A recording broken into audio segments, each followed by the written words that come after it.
my happy enders. It is another week. Yay! So this episode was kind of a fly-by. We got fucked because two of the people who were supposedly booked didn't show. I'm not really sure what happened there, so I threw out a message on Facebook and was like, anybody want a massage at the Comedy Store? And Ruby, the guy who I massaged, who was a security guard for the Comedy Store, and I adored him and still do, he showed up. So we just kind of talked bullshit. He actually, I didn't know this, was Mormon, so that was very surprising. So we talked a lot about Mormonism, and that was, I think it's perfect for going into the holiday season. So this is Ruby, and please, guys, like, click, subscribe, comment, all that other shit, blah, blah, blah, blah, blah. Send me an email at joyshappyendings@gmail.com. Thanks again to Care by Design. Ruby actually completely gushed over your guys' lotion and how it made him feel amazing. So thank you, Care by Design and Absolute Extract. I love you guys, and enjoy. Get undressed, get under the sheets. Ooh, you're in for a treat. No, I promise this is not a dream. It's just a happy ending with Joy Eileen.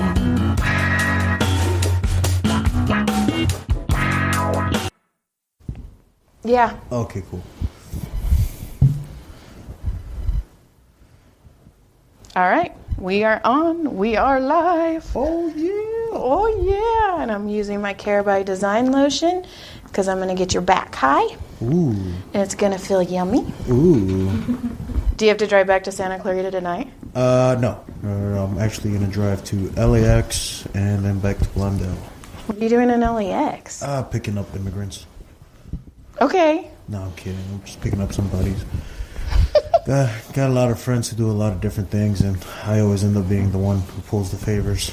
So you're the bitch? Sometimes. Okay. I mean, we all have safe words, right? Yes. I mean, we all have safe words. The scariest part is if you use a safe word that's actually a sexual move. Yes. And then you're like, pineapple, and they flip you over and call you SpongeBob, and you're like, that's not what I meant. I know, right? Scary. I mean, I used to use pineapple as a safe word. Uh-huh. But then I started drinking pineapple soda.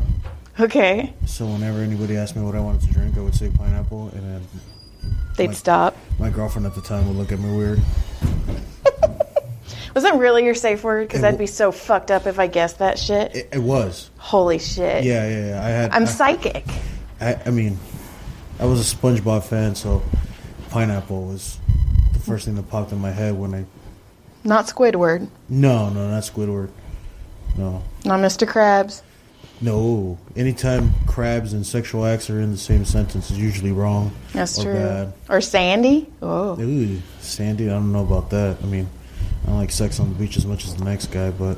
Do you? I don't know. You make too many pearls in that pussy. It's just too much. Ayo. Do you want to introduce yourself? I guess I should have you introduce yourself. Do that. Oh, yeah. Hi, guys. My name is Ruben.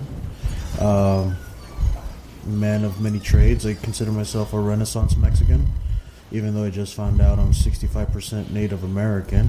Ooh. Yeah, it's weird because all my life I was treated like a Mexican. Now I found out I can own a casino. And you're going to be treated even worse. Yeah, because, the Indian nations don't like enrolling more members into their tribes because then they have to split the profits of the land more and more. Mm-hmm. So now there's this whole thing where, like, people who are of Native descent have to prove even further. I mean... Hard. It is so hard. My dad is Choctaw, and he has his Indian card, and I need to get mine. I know it's a stupid thing that I haven't done as of yet. But, yeah, it was really, really hard for them to get it. Yeah, I mean, it's such a... For me, it changes everything. Yeah. Because, instead of being pursued by ICE and the rest of the government, I can just be like, whoa, I was here first, bro. Bitches leave. You know what I mean? Right. But being Native, I mean, it's so much... I mean, the fact that you have to prove with a DNA test that you're Native. Yeah. Like, I didn't have to prove that I was Mexican to anybody. Everybody just assumed I was Mexican. You know what I mean? Uh-huh. But now I'm like, nah, bro, I'm Squanto. They're like, really? Prove it. Geronimo, bitch. Yeah, shit.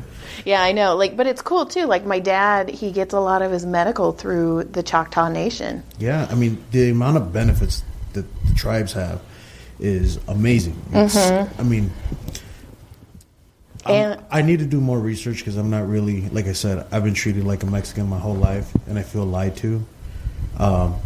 But there's so much more stuff that goes into proving that you're native. It is extreme. Well, the crazy thing is, like my mom's side of the family, my great-great-great-grandma was full-blooded Cherokee. Ooh.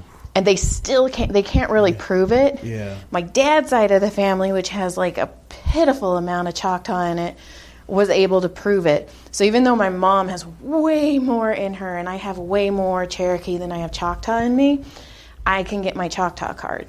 Like, I'm definitely not like a Pachungan Indian, which I wish I was, because them mofos get like 40 grand or so a month. I'm like, if I could prove I'm an Indian princess, I'd be better off than being a Trump. You know what I mean? Aw, you'd be a little Pocahontas. Right? Little Pocahontas. I mean, speaking of Pocahontas, where's that John Smith of yours? Okay, so I lied. Okay, so everybody knows I only agreed to this podcast because I assumed that your husband was going to be here to give me a happy ending. I lied to you. I know. See? That's why I don't trust women. Don't. I got all kinds of trust issues because of you women. Oh, me too. Women are terrifying. I stay far, far away from them. Somebody posted something on Facebook, and it was like, if you spend 2 days a week with your girlfriends, your health will be better. And I'm like, fuck, I'm going to die. Like, shit. There I go. I mean, I'm also Mormon, or used to be Mormon. I've defected. And by Mormon, I'm not talking about like the Mitt Romney Mormons that have like 7 wives. I'm the boring one that like believed the 14-year-old who did mushrooms in the forest came up with a book. Are you fucking with me right now? No. I was Mormon from the age of officially baptized by the church from the age of 12, and I finally like what's the term I'm looking for? Like abolish my membership, I guess, or just like removed from the record. I haven't been removed from the records yet, but like I finally I just denounced my membership when I was 21. How old are you now? I'm 29 going on 30. That's normally how it works. Yeah, usually. I mean, if you're Asian, you just jump from like 22 to 55 all of nowhere. No, the Asians have fantastic genetics. I know. I met an Asian girl the other day. She told me she was 55, and I was like, "No way! You look like you're 22." She's double nipples? Oh. Did you fuck that double nipple? No, I just met her. I didn't say I slept with her. I don't just sleep with anybody. I have standards. Why not? Ew, standards. I know. That's dumb. So, okay, are your parents still Mormon? Now, I'm sorry, I'm stuck. We're gonna have to. Now we're gonna have to get into this rabbit hole of Mormonism. Yeah, let's go down this hole. Yeah. So, as up to my knowledge, my father's still Mormon, and my mom is definitely really Mormon. They've divorced. It's been 7 years since I've last spoken to my father, but my mom is still very. She's a believer. She's not as a devout follower as she used to be. Okay. She's a little bit more relaxed with the religion. Okay. Than she used to be, but like growing up, I was, Boy Scout, gone Eagle Scout. I did all the. Oh shit! You did all through the. Oh yeah. I mean, I started doing all the rituals. Got admitted into the temple to do very specific member rituals. Like I was interviewed by my bishop multiple times a year. Did he rape you? No. I mean, I was always scared of that, to be honest. Not necessarily from like my bishop per se, but just people in general in the church. I just always find that people who are fanatics of a certain organization have something to hide. Yeah. Whether or even business. Like if you're a super fanatic of your business, you got something to hide. Like I think Jeff Bezos is hiding something other than his taxes. Right. Donald Trump definitely hiding something. I don't know if it's pedophilia yet, although him and Jeffrey Epstein have had some issues. Clintons, we all know. I mean, they're trying to hide shit, but they can't hide. I mean, hide and go seek with Hillary's. I mean, she can't even hide her emails. She's old. She probably didn't even know how to email. My God. You know how many email accounts my mom has because she can't fucking figure it out? I know, but then you have to also, like... She's like, Joy Eileen, I'm going to email you from this. And I'm like, oh, fuck, what happened to the other 5, Mom? And she's like, I don't know how to get into them. But, like, she can't... She doesn't know how to use electronics, but she sure hell knows how to, like, send troops over to kill, Gaddafi and then laugh about it, Okay, but fuck Hillary. Blah, blah, blah. Back to you. Back to the Mormonism? Back to the studio, Ruby. Oh, sorry. I should warn your audience that I tend to go on tangents. Well, it's all right. I'm here to use my elbow of truth to get you back to where I need you to go. By the way, what are you using on my back right now? Those are my thumbs. No, I mean like that lotion that you put. Oh, the CBD lotion? Yeah. Okay, so Care by Design, they're fantastic, amazing people. They made me this tub of their CBD lotion because I use it so much on my patients, and they are the only sponsor of this podcast as of right now. I'm about to say, because like I've never had anybody work my back like the way you're working there right now, and it feels so good. Oh, because I'm fucking good. I'm really good at what I do. No, I know, but I mean, I've had like men twice my size like ball me up in jiu-jitsu class and can't get the wrinkle, like the knots out of my back like you're doing right now. And that CBD stuff is feeling so good. Oh, it's amazing. It seriously has saved my elbows and my wrist. Like, I can give twice as many hand jobs with that. I don't know what pressure point you're on, but it feels so good. Like my eyes are rolling back. Okay, so... So Mormons. Yeah. How many Mormons brothers and Mexicans. sisters do you have? Because you're Mexican and Mormon. Holy shit. Yeah. So by those standards, I have a pretty small family. So we're only 5. Oh, that is small. Okay. Yeah. Yeah, we're very small, and for some reason, my dad has like really, really good sperm because he alternated. It was like boy, girl, boy, girl, boy. Oh, fuck him. I know. Fuck you, John. What do you have? All boys? All boys. Oh, that's a lot of testosterone in that house. Oh, yeah. Like, I'm penises everywhere, and only one of them I can touch. Well, yeah, because then child services shows up. I don't even want to touch. Oh, my kids are so sticky. I won't even let my kids touch my face. Like, ugh. Okay, sorry. Mormon? So, Mormon. So I grew up in the Mormon church. Where'd you grow up? Glendale, California. Okay. So I grew up around Armenians, Mormons, and 0 Mexicans. Like, when I went to high school, I was one of 5 Latinos in my school. And then you really weren't even a Latino. and then come to find out, I've been treated the wrong way. I should have been like given a blanket instead with of smallpox. Yeah. Or a casino. Either or would have been good. Well, you had to get smallpox before you get the casino. I mean, you had to go in chronological order. Yeah, I guess so. I mean, nowadays, most people skip all the good stuff, you know what I mean? Like, now, instead of getting married, people just have kids. Fuck yeah. The only reason I got married is because John's like, you'll get insurance, and I was like, I can get sick? Okay. Well, I mean, at least that relationship came with benefits, you know what I mean? Yes, it did. I mean, it had a couple setbacks, but hey, other than having to sleep with him, you got your medical benefits. This is the guy who wants a hand job from him. Hey. I mean, he's a good-looking dude. He's got a... Never mind. Not going to finish that sentence. He's got a very Lex Luthor look to him. He's sexy. See what I mean? His dick is bald, too. Ooh. Now we're getting a little off course. I know. I'm sorry. I was going to tell you how big it. I was going to tell you how big it was, but I stopped. Let me find out on my own. Okay.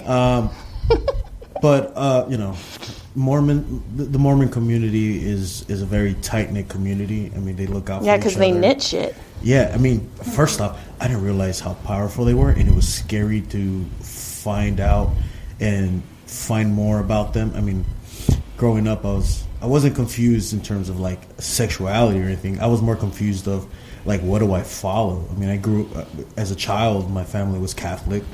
Then my dad converted to Mormonism. So who converted him? 2 white guys at a Taco Bell. Yeah. Are you sure you're not Mexican? Like, No, not Mexican. I mean, I'm definitely Salvadorian, definitely a little bit Mexican, but like 70% Indian. If you were stuck on an island and can only eat one thing for the island life, Well, that's a loaded question, because is it healthy or is it like my last meal? If you're fucking stuck on an island, do you want it to be healthy, or how long do you want to live on a fucking island? I mean, I could eat coconuts all day, so if I had only one meal, one absolute meal, it would have to be like steak, gravy, mashed potatoes, macaroni and cheese, just like a good old wholesome Midwestern dinner. Okay, that was a dumb question then. All right, back to Mormons. But wait, let me follow that up though. All right. But if I needed like a certain amount of, like, if I had an unlimited supply of food and it was supposed to be nutritious and fulfilling, I mean, definitely Mexican food. Well, fuck yeah. Because it's just like, it's everything you ever wanted, but with hot sauce. But you have to also think, like, how good are the tree leaves? Because, you're wiping yourself, you gotta be like, how do I want to... Like, you aren't going to order hummus. Why would you wipe yourself? You have a bidet. That's true, the ocean. Yeah. I mean, with fishies. Yeah, let the little freaking fishies, the ones that the bottom feeders, they can feed on your bottom. And then, you have the smooth abrasiveness of the salt in the ocean to, really shine that pucker up. You know what I mean? But why do you need your pucker shined anyway? There's nobody else there. I mean, what if a fish wants to go up there and lick it? You know what I mean? Like, hey, I can't get my rocks off by hanging on the rocks. Okay. All right. I'm just trying to make this interesting. No, you're doing a good job. I don't even need to be here right now. I believe that tub of CBD though. Man, that stuff is feeling really good. It's amazing. Yeah, I'm gonna have to like steal some from you. When I can get you some. Ooh. I can get you some. But where was I? Mormons. Mormons. How did you find out how powerful? Like, what made you go, oh shit, these people got some cojones? Financial struggle. Family fell into some financial struggle, and how easily and readily available they have resources was intense. Okay. They have came to find out that they have their very own industrial packaging plant where they package a lot of canned goods. They own Deseret Industries? Yes, Deseret Industries. They have their own furniture company that puts out-of-work members to work. I mean, and a lot of it's funded through tithings, which is like 10% of everybody's paycheck. Mm-hmm. And if I remember correctly, they're like one of the top 5 most, one of the biggest congregations in the world is the Mormon congregation, and or the Latter-day Saints, I should say. And they have people. Mormon used to be a slur. Yeah, they what do you call it? They have tribes everywhere. I mean, I call groups of people tribes. So now that I'm Indian, it's the only way I can talk about it. But are all babies pupusas now? Yeah, right. But like, I didn't realize how far reached the Mormon Church had for being such a young religion. It started somewhere. A Brigham Young religion? Yeah, I mean, it started. It's a religion that started back when like the 13 colonies were still around. So pre-1776. Okay. And the Catholic Church has been around since medieval times, and the Catholic Church is fucking terrifying as well. Yeah, I mean they screwed over my people. Remember? Well, they own the Philippines and Central America now. I mean, turn on Telemundo, everybody's white. But it's crazy to see how quickly their religion spread. I mean, they have a Disney movie about Mormons. I didn't realize that the mouse was Mormon. I mean, I knew the guy hated Jews, but Mickey Mouse made a movie about a missionary that went to Samoa, and it's called The Other Side of the Rainbow, and it's a story about this missionary who is sent to this island to preach the gospel to these people who. And Hathaway's in it too. Yeah. And they don't have the religion yet, and the things that this guy went through and whatnot. I mean, it's a very spiritually magical, miracle-filled film, and to have people, first off, Samoans, it's a great culture. I love them. I work with a ton of them back at the airport when I used to work there, but they're huge, massive people. Mm-hmm. I mean, genetically, they must be superior to most. I mean, I'm a big dude, and I'm like a small Samoan. All right? Right. And this little dinky white guy came over and was like, yo, you guys are sinning. Here's a book. Go ahead and read it. And then converted everybody. It was insane. So they had to make a Disney movie out of it. But also in the Latin community, I mean, there's a very dense Latin community of Mormons. And especially since most of the Book of Mormon talks about the Americas in the United States during the time of Christ. Because the Bible apparently is specific to like the Middle East and like Jerusalem and Israel and all those other places that have terrorists. Bethlehem and all that. Yeah, they have terrorists and they're blowing up each other. But nobody talks about the Americas before then. They just think we're just a bunch of Aztecs killing Mayans, sacrificing each other for the sun god and whatnot, and building temples. Kill them all. Yeah, like straight up apocalypto, but directed by Mel Gibson. But the Book of Mormon goes into try to explain the existence of the indigenous people in the Americas and how it came to be. So in history books, you're taught, my ancestors walked over the Bering Strait through Russia and Alaska down, and those who got lazy stayed up north, and those who wanted warmer weather kept going south. Like birds. Yeah, the Book of Mormon says that this family built a submarine. It was like taken across the Atlantic, and they washed up in the Americas. His brother, Jared, touchdown. Yeah. Yeah, like it's a worse story than Christopher Columbus coming over and fucking everybody over. It's almost Scientology-esque. Yeah. Almost. Yeah. But remember, Scientology was started by a a sci-fi guy. Yeah. This one was written by a dude on mushrooms, so it's extra trippy. This was a 14-year-old with an imagination in the woods. And mushrooms, because there's no way in hell you think about this just sober in the 1700s, and celibate. Because there's no way in hell this Joseph Smith guy was getting laid at this age with these kind of ideas. Like, if anything, he was being persecuted. He was murdered later. So. He was. But, like, little things about the religion that I come to find out how certain aspects of, or I should say, certain rules were made and why they were made and how they were made. And, the more and more I did my digging and research, the less and less I wanted to be a part of it, the less and less I believed in it, So, how did you tell your parents? You were like, peace out, bitches, I'm out. I didn't. I just kind of stopped going. I kind of like ghosted the religion.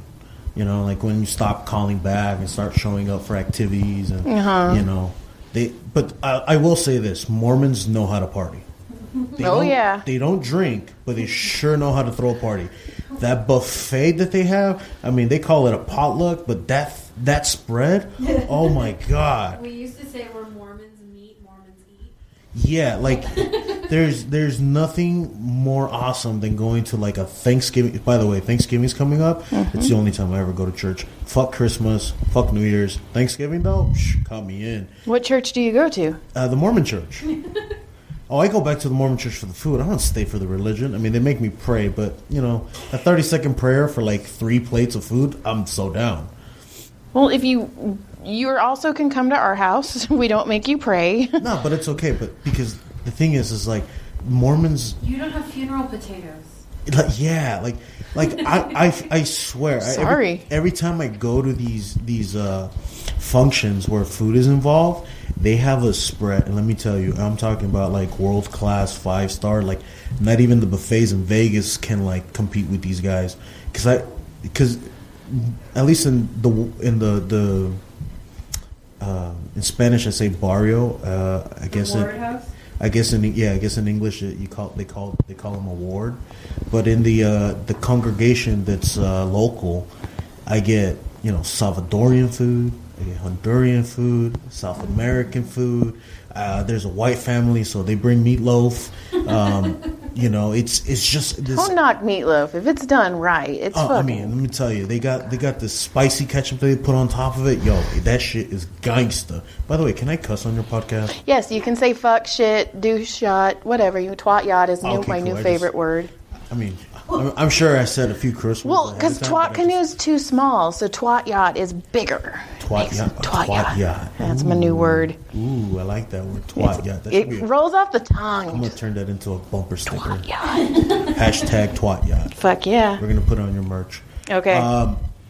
But yeah, they have this spread of just amazing food. And then Hashtag I only go to church for food. yeah, I mean, and not even on Sunday. Fill me up, Jesus. None of that cracker shit. Yeah, like and that's another thing.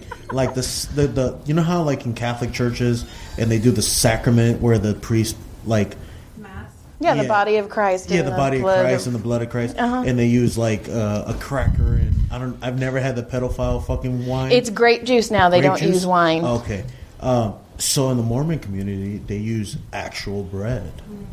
So Like what kind of bread? Like are we talking sourdough or naan? yeah, I mean like If every a shit family brings it, it's like government. Yeah, it's like government bread. But like if like the rich family in the war brings it, it's like fresh baked. Arrowhead bread. Yeah, fresh baked bimbo or something. I don't know. But I'll tell you a joke. One time, I was tasked to get it. So I told the guys, hey, because in the Mormon church they separate the men and the women. Let me explain something. On Sundays, you have 3 hours of church. It's not like a 1 hour mass at the Catholic church where you're just like, you go in there, listen to a pedophile, take his cracker and wine, and then get the fuck out. You're there for 3 hours. And that's if they don't have like extra things. Yeah. So like the first hour is usually where the congregation is all together under one roof. You know, kind of typical mass style, sacrament passing, all that good stuff. And you have your bishop and his 2 counselors, which is like symbolic of the Trinity. God, it sounds like you're playing chess. It really is. But wait, there's more. All right, Billy Mays, give it to me. So they have speakers and they speak to the congregation. First, I pictured speakers. Okay, I'm dumb. All right. All right. I'm like, And afterwards, after they're done, dumbass. they split up into 2 classes. Okay. A Sunday school class. So depending on your age and whether you have a dope teacher or like a teacher who like takes the religion too seriously, depends on how your next hour is going to go. And I grew up with like 10 kids around my age, so I was always surrounded by people my age. And naturally, people get older. We're not all the same age. We're like in between a group of like 4 years, right? Mm-hmm. So you would see certain friends move on to like the more adult classes, and we're like, oh, I can't wait to go there, and blah blah blah. At the end of the day, you end up in a class with a bunch of old men, and women go with a bunch of old women.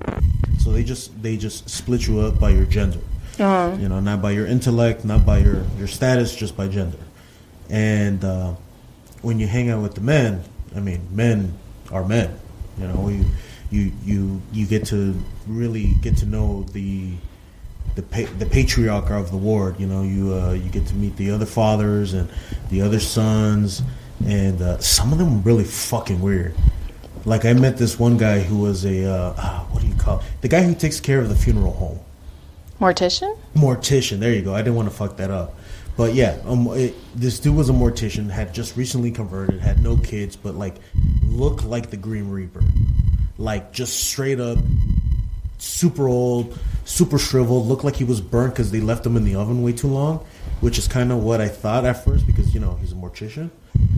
But he's like, I'm cold. Just put me in the crematorium for a second. Yeah, he's like, let me just get a tan real quick.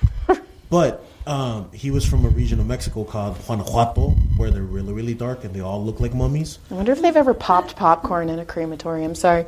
No, but they've definitely like made some carne asada for sure. Like in a pinch, you could stick a pizza in there. But yeah, like I met him. There was, but there were some good figures. Don't get me wrong. I mean, I met a lot of people that I can trust and that I ask for advice from because they were just good people. But as a man, you know, as a young man growing up in that, there were certain things you had to do. Like I was taught at a very young age that the man had to provide, preside, and protect. So I was always on guard. I was always making sure that things were running smoothly. I mean, a lot of my morals are kind of derived from that part of my life. But there's a lot of things that I do because I just didn't want to be a part of it. Like, I first started drinking just to be like a rebel. Just be like, fuck the church, fuck Jesus, drink up, Jack Daniels. Jesus is like, yeah, come fuck me. And like, like I knew a guy named Jesus, and he would only drink wine. He's like, dude, I'm Jesus, I can only drink wine. And that was kind of his shtick. And did he put it in water bottles? No, but that would have been hilarious. That would have been super hilarious. But like, that was his gimmick, and that's how he got laid. He would be like, hey girls, you guys want some wine? I'm Jesus. You want to eat my bread? For me, my choice alcohol back then as a kid, I mean, we're talking about 19 in college. Yeah, you're 29. Calm down. Okay, but I've had like 60 jobs, so I feel like I'm 50. Okay, I'm 38. You're 29. Calm down. Oh, stop it. You don't look a day over 24. Oh, thank you. And the way you're working my back, it feels like you're like a 19-year-old, 250-pound woman. That was a compliment. I'll take it. All right. I'm a strong bitch. There you go. But my choice was tequila. And not like good tequila, like the shit that came in a plastic bottle. Like that's, what was it, salsa or whatever the fuck? Salsa. I don't know I forget what it was called. Like, now I just drink, numero Juan. Ron White. Yeah, Ron White's tequila. That's really good. And when I can't find that, there's a bottle that we have here at the Comedy Store called Illegal. And I love it because it's mezcal. It's not really tequila, but do they keep it behind a wall? Right? Like, they keep it in the back by the kitchen where it belongs. It's holding a broom. Yeah, it's right there next to Tocho. No. Which one's more illegal? Yeah. But I've always liked tequila. Just recently did I get into nicer whiskeys and cigar smoking.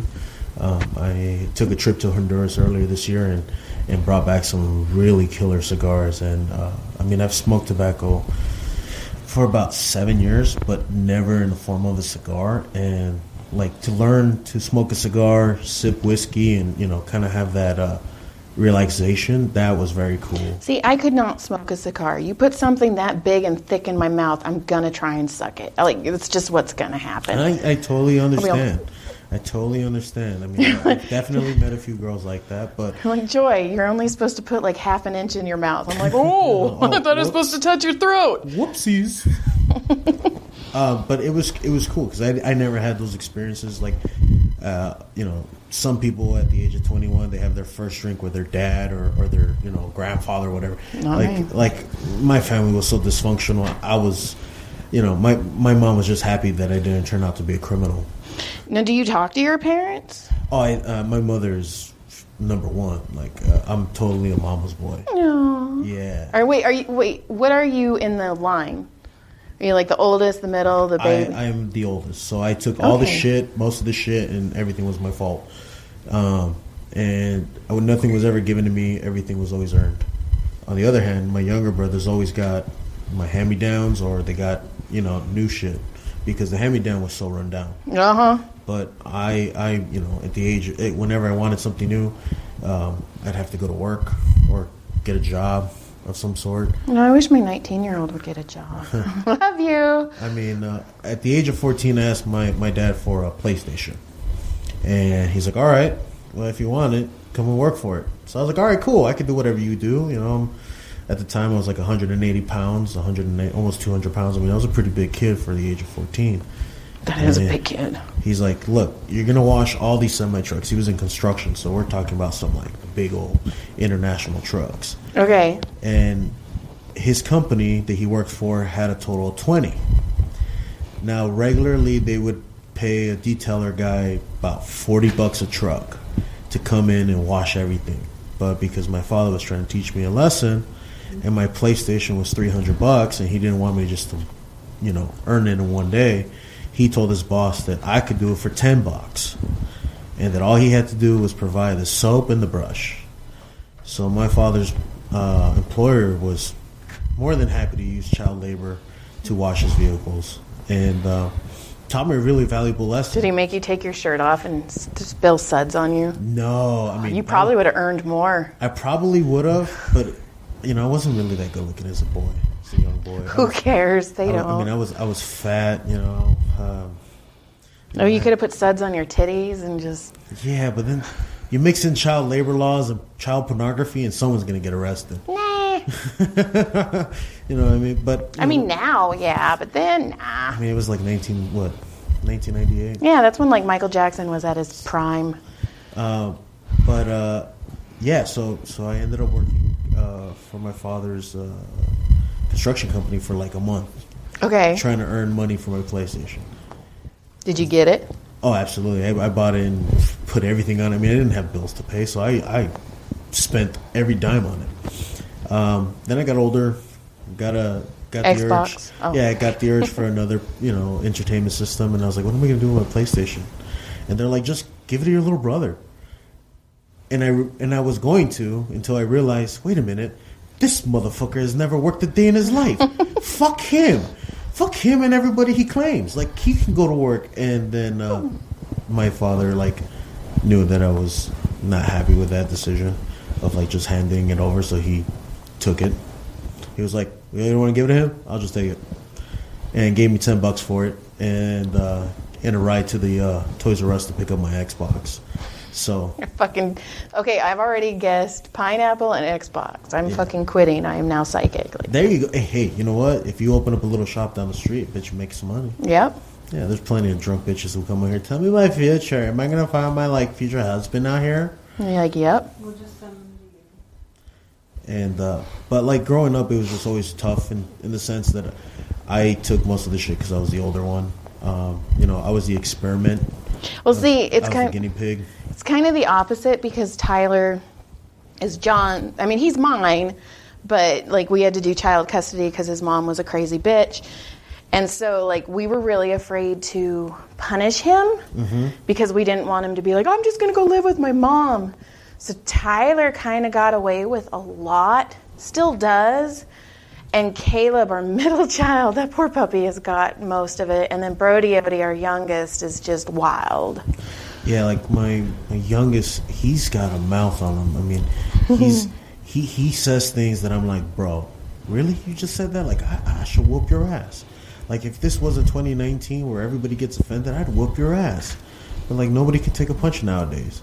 And, too many kids nowadays go without being hit in the face for saying some dumb shit, especially on social media. Yep. This new age of this new generation. I don't know what they call it now. Millennials. I don't know. I don't keep up with the labels. Bitches. There you go. Basically, anybody who's basic bitches. There you go. Who isn't an adult yet. So if you were born between 2001 and now, we're talking about you. They're the first ones that grew up with a cell phone in their hand. I remember when I had to beg for a cell phone. There wasn't none of this, just call me when you're done. No, I was like, Mom, I totally need a cell phone. I'm going into high school. What if something happens? She's like, bitch, you don't need a cell phone. Who the I fuck didn't even you have gonna cell call? phones when I was in high school. Calm down. Okay, but just hear me out. I'm hearing you out.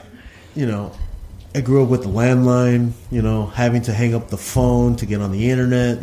Just life nowadays is just too easy. What, did you have... You're going a little harder there on the camera. Sorry. What happened? Did you have to send a mule or something? No, we didn't even have the internet until I was in high school. Oh, well, see, at least you had the internet when you were in high school. But you had to do the AOL 20 hours free. Yeah. I swapped out disc after disc to get 100 hours. Uh-huh.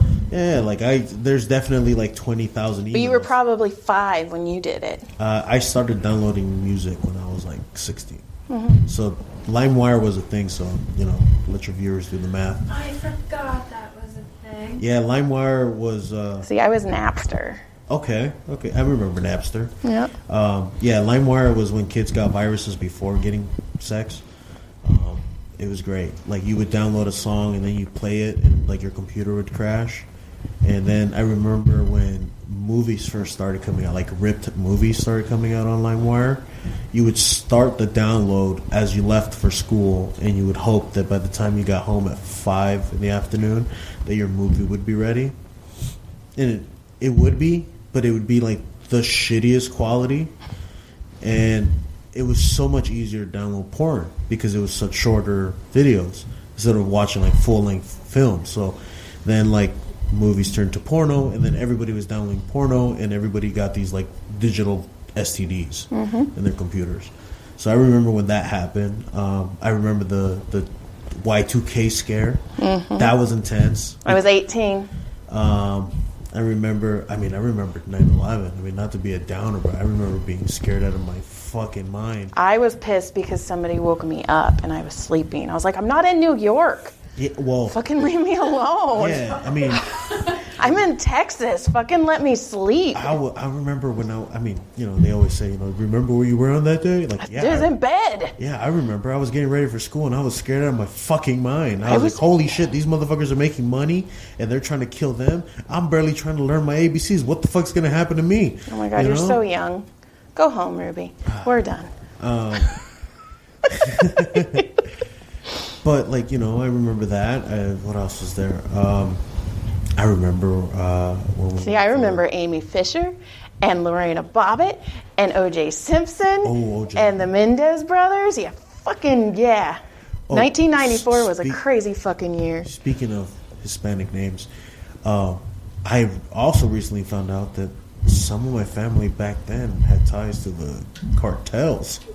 Oh, shit. Yeah, I'm a car nerd now, so I've learned that certain vehicles came out at certain times. So I started looking through old photographs. Mind you, my family still has photographs, and it's all photographs from people in Mexico, and we're talking 1984, 73, and they all have brand new trucks, like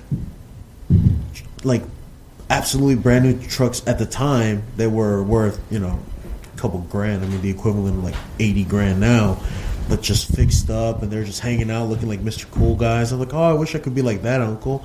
And now I'm starting to put the pieces together. I was like, oh shit, this motherfucker was moving cocaine, or this motherfucker was moving marijuana, because those trucks are expensive. And you all were smoking it in the peace pipe. Yeah, I mean, shit, I'm paying $40 an eighth nowadays.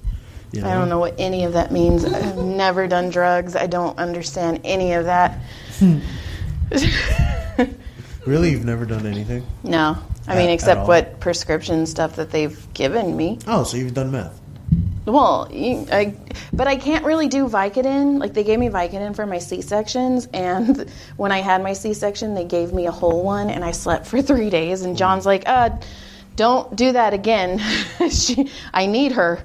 I think the worst trip I've ever had, and this is gonna sound goofy because I'm a total stoner now, but was I don't want to say I overdosed, but I overdosed myself. If I'm not saying I overdosed, but I overdosed. You overserved yourself? There you go. I overserved myself with chemo patient Rick Simpson oil. So I was supposed to take a dot of this stuff and put it in my gum or under my tongue, and I just straight up took a line. I was like, fuck it, Scarface, boom. I woke up about 16 hours later and the room was spinning, went back to bed, and it was knocked out for 48 hours. The worst trip I ever had was going to Lubbock, Texas. Ooh. Did you love it? No. I got beat up for 3 years and came home and wrote him as a bad guy in my book and killed him and ruined his family. But I took 3 books to do it. Oh, well, I mean... Yeah. All right, how do you feel? Oh, I feel like an Indian? Well, I feel like a thing of dough. Pizza dough. Or, because I'm brown, I guess I could be chocolate chip dough. Fuck yeah, it could. Cookie dough.